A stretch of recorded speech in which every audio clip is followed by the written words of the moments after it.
Welcome to Dr. Kiltz's Keto Carnivore Conversations. And today we have Rachel, who is a carnivore fitness coach and more.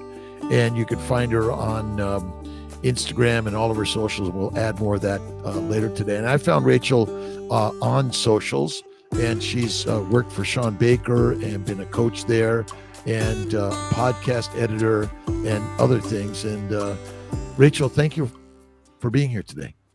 Thank you for having me. And tell us a little bit about yourself, where you're from, and how you got into this health and wellness carnivore space. Okay. Yeah. So I'm Rachel. I'm 41 years old, mother of four. I've been on the carnivore diet for like 5.5 years now. I started back in 2019.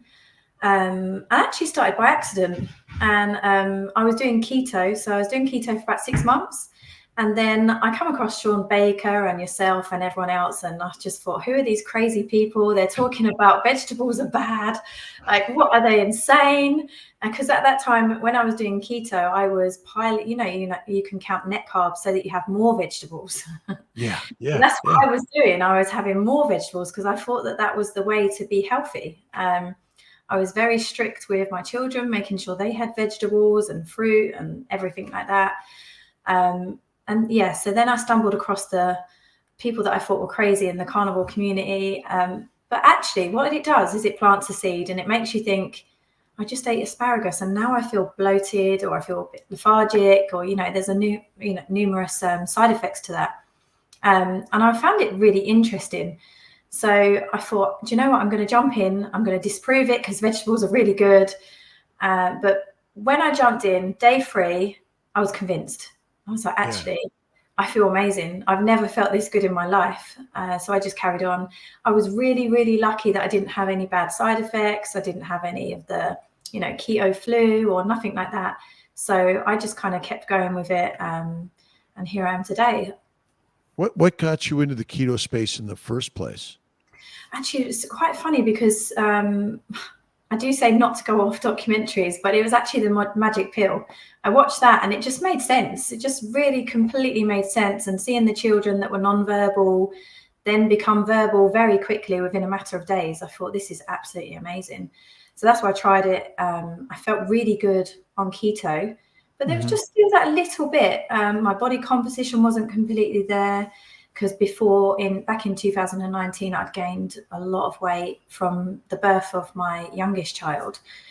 This time, it stayed with me. Before, every other time I've been, pregnant, I've actually lost the weight pretty quickly. But this one I didn't, and I became depressed because of that. I didn't want to be seen by anyone because previously I've always been known as the girl that's really fit and healthy. And so I kind of avoided the public for a little while, and I wasn't really living, I was kind of like existing. So then I come across the Magic Pill. Then I was doing that for 6 months and doing all the bakes and the fat bombs and everything else. And there was a lot to do with that, constantly tracking, checking. There's a lot more to do with that than there is with carnivore, for sure. So I find that actually one of the other things that's really appealing. And funny enough, actually, when I was doing keto, the reason why I know that my health's much better now, even from keto to carnivore, is because before I was obsessively checking my glucose levels, my ketone levels. I was doing it multiple times a day. And to me, that is because I obviously wasn't feeling completely right. But as soon as I switched to carnivore, they just stayed in the drawer and I just didn't bother with them. I just felt good. Why do I need to see a number or anything? If you feel good, you feel good, and So just kind of carried on with that. And tell us a little bit about how you got into the coaching arena and getting out there and sharing your story. Yeah. So actually, back then I was quite shy and I didn't want to be seen by anyone or anything. But the carnivore diet helped me come past that, beyond that. So with this newfound bit of confidence, I thought I'm going to do, Sean Baker started his new coaching platform. And I thought, that would really suit me down to a ground because I'm always talking about it. I'm always listening. I'm looking at studies and I'm really interested in all this stuff. So why not help other people? but it's basically just because I wanted to help other people. And, you know, when you find something that drastically transforms your life, and it did in every way, you want to pass that on. You want to help others, and you kind of want to tell everyone you've got this answer and try it. Just try it, even if you want to disprove it like I did.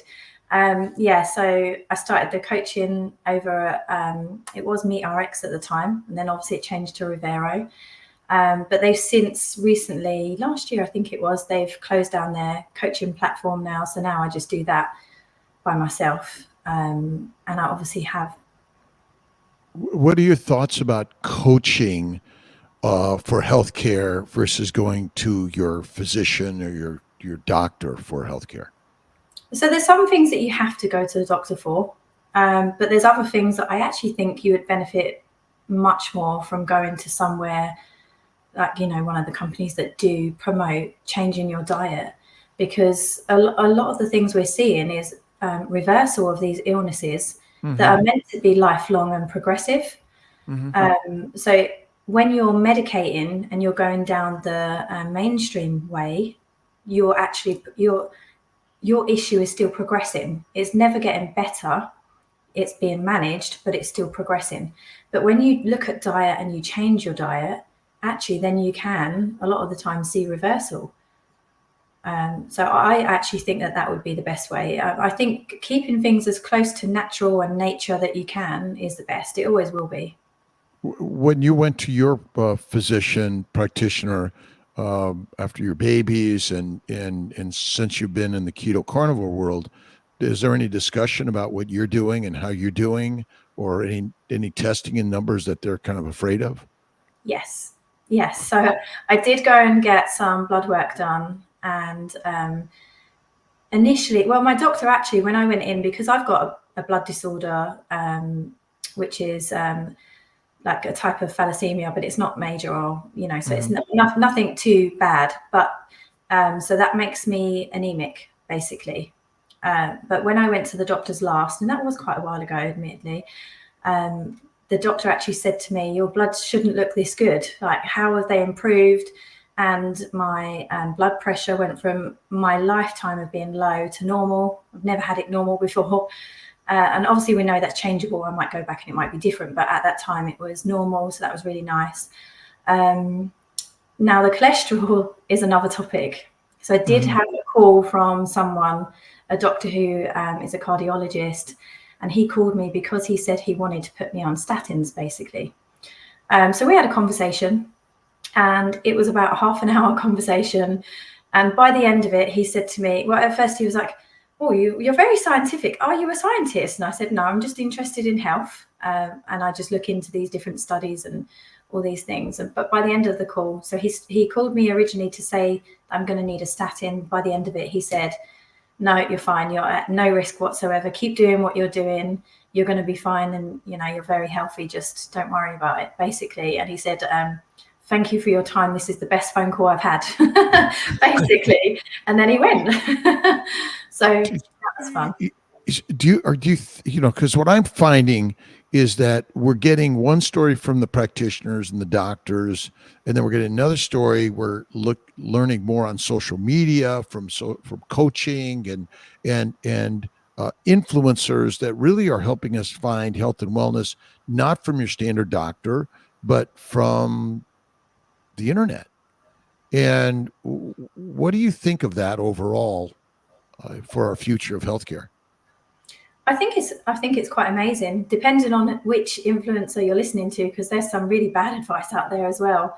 But I mean, yeah, I think you've got to really do your own research as well. Don't just believe everything you hear. Look into it. There's nothing wrong with us actually spending some time and looking into things ourselves, because, you know, when our health goes, that is a miserable existence.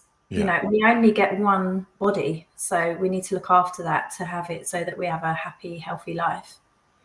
Would you say in general, we think we're feeling fine, and then you realize, well, maybe you're not, and you find a new diet? I mean, I've done Weight Watchers, Atkins, paleo, keto, and each time I found, I was a little bit better, but not quite right. And then it was carnivore that changed my life nearly 15 years ago, where it was like, wow, arthritis, psoriasis, bowel bleeding, kidney stones, anemia went away in like 1 month. And I think this is the game changer. What are the things that you were suffering from that you can say, wow, it got better with this, and the best with this? So there was a lot, and a lot of things that now 5.5 years on, I forget that those things even existed. And it might be something little that someone mentioned. I think, oh yeah, I used to suffer with that. I haven't suffered with that for a long time. But I mean, even for women on their monthly cycle, for instance, I thought cramps are normal. I thought the drastic mood swings are normal. I thought the cravings are normal. And obviously when a woman starts on the carnivore diet, you pretty quickly find out that it's not normal at all. And actually it's down to diet. And when you give your body what it needs, you don't suffer with pain anymore. You don't get cramps, and things actually become really quite easy. And because you can go from really disliking your monthly cycle to just being, it's just a monthly cycle, that's just what happens. It's natural and it's fine. So that's one thing. But there was psoriasis, there was achy knees, there's obviously body composition as well. The biggest one for me, and the reason why I love, I really appreciate what this diet has given to me, was my depression and anxiety, because that was actually keeping me in. That was stopping me from going out and living. And obviously now I'm living, and people say, oh, your diet's really restrictive. And I think, no, restrictive is actually being depressed and not wanting to go out. That's restrictive. Me eating these delicious meals and then going out and not having to think about food because I'm full up and I'm absolutely satisfied is not restrictive at all. What does your current diet look like?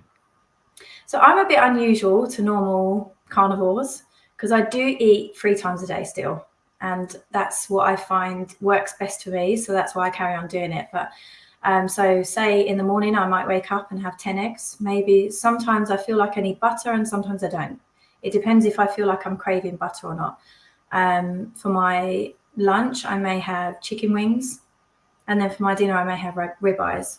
But obviously that's changeable, and I eat very intuitively. So whatever I fancy at the time, I'll have that. But I've never not fancied a ribeye. So there's that. That's the very best. Do you typically just eat chicken, eggs, beef? Are there other things that you put into your diet on a regular basis? So my favorite thing to eat is lamb. I don't always get a good quality lamb though, so I don't always have that at the house. But that is my favorite. It's got to be my all-time favorite. But I love different parts of meat, like oxtail. Like cow tongue is really nice. Surprisingly, because it looks quite horrific, but actually when you go through it and you eat it, it's very nice. Occasionally I'll have a bit of heart, so I have lamb's heart, but that's just when I crave it. So I only go on my cravings. If I'm craving something, I eat it. If I'm not craving it, I don't eat it anymore. Well, I've recently found ground lamb, and I just love it. It's one of my favorites, and I always, I love it pretty rare, almost sort of black and blue with some blue cheese and butter and salt, and oh my God, it's the it sounds best. amazing. It is. How about sauces or spices? Where do you fall on those? I tend to avoid sauces and spices. If I'm out and there's no other options and the meat is served with something and they can't take it off, then I will pick the meat out and eat it like that. But there will be some sauce on it or something like that. I do find that I feel a little different after. I can tell that I've had things like that. Instead of it just being clean and I'm feeling really good, there might be like the tiniest little inkling of a headache. It's not a headache, but I can feel something, which is interesting. Where do you think these symptoms all come from that we've suffered for years? Is it the plant toxins, or is it some nutrient deficiency, do you think? I feel like it's the plant toxins, because I find it hard to think that I have any nutrient deficiencies with the way I've been eating for such a long time. And actually, when I did do my bloods, I didn't have any deficiencies whatsoever. Yeah, I do think it's the plant toxins. Were you keto or carnivore when you had your pregnancies? No, I wish I could turn back time and change that, because the advice that I got from the professionals actually was eat what you want. Just make sure you're getting enough calories. Even if you want to eat chocolate all day, do that. Just get enough calories, which is obviously horrific advice. And I didn't actually do that. But can you imagine the people that do take that advice on, that think, okay, now I've got free reign and I can eat for two and, all that kind of stuff. Which it seems like it is probably the most common thing that happens, because there's so much infertility on the rise, miscarriages, C-sections, preeclampsia, and so many other things that are adversely affecting women's health related to reproduction. So that's one of the hardest things that I'm seeing today. And the American College of OBGYN recommends plant-based diet, lean meat, no red meat or rare, and red wine for pregnant and lactating women, which I find that appalling, unfortunately, in our recommendations for nutrition for pregnant and breastfeeding women. So. And the funny thing is, women will listen to those recommendations, and then they would eat lots of junk, and they don't think twice about it. That's the upsetting thing. So, they could have eaten those nutrient-dense foods, and it could have filled them up a bit, and then they maybe would have had less junk, even would be better. But the sad thing is, they will think, okay, I can't eat them, but they won't think twice about the junk. That is the sad thing. Tell us a little bit about your carnivore coaching and what inspires you to be on this journey to help others. And do you have any particular stories of some clients who have found significant help on this journey? Mm-hmm.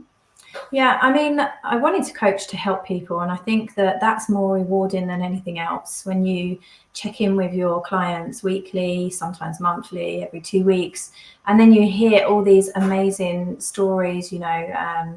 I've had clients that have got fibromyalgia, and they find that they don't suffer with any symptoms any longer. And then I did have one particular lady that she said 1 week, if you get the carrots and you get the sliced carrots, she said she had one disc of those and that's it. It caused a flare. And she felt really awful after, in her joints and everything. So that's interesting. Do you think more and more people are beginning to realize that coaching for health may be more valuable than their practitioner, their doc? I think it's mixed. I think that the people that have looked into it and realize about diet and the impact that it has on your body, then they definitely will know. But then there's other people that say, you're not a doctor, you're not a scientist, how dare you, So I sometimes get that online. But there seems to be more and more people that are transitioning in that direction, especially as we're seeing more people in the keto world, the carnivore world. I mean, the carnivore world's a nice world because, you know what it is, and you're seeing the number of people that are part of groups and coaching, and the number of people with a carnivore in their label in some way, for sure, is on the rise, which is a good sign. We're not seeing this sort of drop off, and it's like it's a fad. I'm almost 15 years. You're in the keto carnivore space how long? It's every 6 years. Yeah, which is really, really crazy. What's your goal in the carnivore coaching space?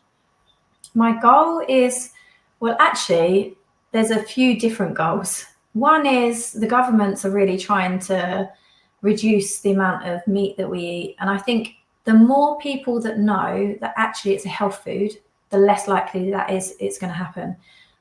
If you tell a bunch of people meat is causing cancer, meat is causing something, insert what they say, then they're going to be like, okay, yeah, take the meat. But if people know actually it's a health food and you must have it and it has all the nutrients in it that you need, then they're not going to just kind of roll over and let that be taken away. The other thing is, because, as I said earlier, it had such an impact on my life, my health and everything, that I wanted to pass that on and I wanted to make people aware. And I mean, I had a big group of friends that we would meet regularly. And when I first started meeting them, there was lots of vegans.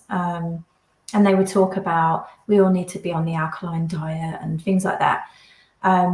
But, you know, fast forward a year, and then we went up for a meal and they're sitting there, no vegans anymore, and they're all saying animal fats and proteins is where it's at. We need to make sure that we've got those and need to prioritize. And it's nice to hear. I do think that there is a turn. I think when I first started the carnivore diet, people asked me what I was doing, and I would tell them I'm on the carnivore diet, and they looked at me like I was an alien. Mm-hmm. Now I have this conversation and people are saying, oh yeah, I tried that, or a friend tried it and they lost loads of weight and they reversed their diabetes and they did this, they did that. So it's nice how it is getting out there and it is growing, and obviously it will grow and it will expand because it has such a profound impact on people's lives. Where's your family on this stuff? So in the beginning, my mum sat me down and she said, Rachel, I need to talk to you about your cholesterol. I'm really worried. And, you know, we had that conversation. And back then she was doing meatless Mondays, but then still eating, you know, junk and whatever else and smoking and, and things. But she had to do her meatless Monday. So we had a long conversation. And by the end of it, I reassured her, spoke to her about some of the studies and things. And she was like, okay. I'm feeling better about it now. It's, you know, she was kind of she gave me the okay. And actually now most people in my family are saying, you know, they're either trying to do the carnivore diet or they're increasing their meat intake. You know, they all know that actually meat is where the good stuff is, you know, that's what we need. And how about your children? Are they sort of a little bit in this keto carnivore world, or what are they doing their diets? My youngest is the closest to it. So, but obviously when he goes and stays at his nan's and things, nans like to be nans. And for some reason, things like breakfast cereals seem to be in that. As much as I say I don't want him to have it, you know, that happens, unfortunately. It's not often though. But he does, like, if I say to him, what do you want to eat? He'll say like chicken wings, or he might just want a plate of bacon, or he might want sausages sometimes. So he, and sometimes we just make scrambled egg or omelets. So yeah, he is the closest to it. And then my other children sort of jump in and out with that. But my eldest is 21. So she's working and she buys her own food and she does her own thing. It gets more difficult when they get older. Yeah, very cool. Very cool. Well, tell us a little bit about your other business, Skincare and Tallow Glow. Yes. So Tallow Glow started. Well, that was another benefit that I had with the carnivore diet, actually, is that before the diet, I had breakouts constantly. I had to constantly wear makeup. And it was not quite embarrassing. It was extremely embarrassing to walk around as an adult with spots on your face and, you know, and have to put makeup on. And so I would carry concealer and constantly reapply and trying to hide these spots. But when I went on the diet, my skin completely cleared. I no longer wear makeup. I'm not wearing makeup now. I go out, I just put a bit of tallow on. But yeah, so what I found is when you become carnivore, there's other things you start looking at in your life, like what cleaning products you're using, what water bottles you're drinking from, and it's quite a big hole to go down, but skincare products was part of that. And I realized that actually there's a lot of really bad chemicals in skincare. There's a lot of chemicals that will disrupt your hormones. There's some chemicals that are forever chemicals. So when I looked into it, I was thinking it's actually quite crazy that we're putting these things on our skin that are damaging our hormones and messing us up. Yeah, the drive to use mostly plant-based substances, which contain a lot of plant toxins, chemicals, sugars, which feed the microbes on our skin. And so we may be actually feeding the bacteria, yeast, and viruses, certainly bacteria and yeast, on our skins. That may be a factor. In what led you to get to okay, I'm going to do this skincare. I'm going to do tallow as my primary ingredient. What was the inspiration? So there were stepping stones to tallow. It started off with when I was actually keto, I was using coconut oil. But what I found with the coconut oil is it was clogging my pores, and I was getting like the little white hard spots, media. Mm-hmm. And then I heard about lard being good, so I started using that, and that actually was really good for my skin, but I didn't like the smell. And then I moved on to making tallow, and I managed to make it so it was pretty much scent free. It goes on really nice. At that time I was putting a bit of tea tree oil in it because I wanted it to smell nice. And I just found my skin completely changed, and people were asking me what I've been doing, saying that I looked really young and things like that. So that was really nice. And then I put on my socials, if I made this to sell, who would be interested? And everyone was like, yeah, me. You know, I had so many yeses that I thought, okay, I'm going to give it a go. And I spent a long time perfecting nothing's ever perfect, but I'm quite the perfectionist. But I spent a long time designing all the stickers, looking into the jars, because the jars had to be glass. I wanted it all to be completely non-toxic, and best quality kind of ingredients and everything that I could find. So I started doing this, and people love it. The feedback I'm getting is great. So I'm just going to carry on doing that. What's the recommended use? Recommended use is you can use it as and when you like. I use it, you know, some people just use it at nighttime, but for me, I just think it makes you just feel so nice and fresh, and it gives you a little freshen up. So I use it multiple times throughout the day whenever I feel like I want to my skin to, you know, kind of glow. That's why I called it Tallow Glow. So do you use it on your hands, your all over on your face, any particular spots you think are more important? Even I would imagine for so many people, their hands and their feet, there's a lot of dryness in our environments. Any thoughts on that? Interestingly, when I switched diets, before I used to have to use a foot file, but since switching diets, I don't actually have to do that anymore. I don't get dry skin on my feet anymore, which is really, it's another benefit. I also used to get a dry patch on my hand that I'd constantly itch. And it wasn't until someone said, oh, I get this itch on my hand. And I thought, oh, I haven't itched my hand for years. And it used to be a daily thing. So there's little things, and I had a dry patch on my ankle too that, you know, that went. But I basically use it everywhere from head to toe. And then every now and again, I'll use my peppermint Tallow Glow, and I'll do a hair and scalp treatment. I'll leave it in overnight, and then I wash it out the next day. And the peppermint, what do you get out of the peppermint? So the peppermint is good for the scalp. It's good for dandruff and things like that. So it is a really good option. But you can, I mean, I think where the real magic happens is with the tallow. The scents, really, they do have written benefits. But as we know with plants, it's not always the case. But men and women do like a scent in there sometimes. I think my most popular product is actually fragrance-free, but then below that is lemongrass, and then all the other ones that I do. So people do really like the fragrance-free, and they do find some really good benefits. I've had people that use the tallow, and they say that their, you know, fine lines are disappearing. And there was one lady that messaged me, and she said, I can't believe it. I had a really big line going across her forehead, and it's gone. And I was like, that's amazing. You know, I'm hearing all these different things. People using it for helping with scarring as well. So it's nice. What about for men? Yeah, men are, I would say it's probably 50-50, men and women, people that are ordering.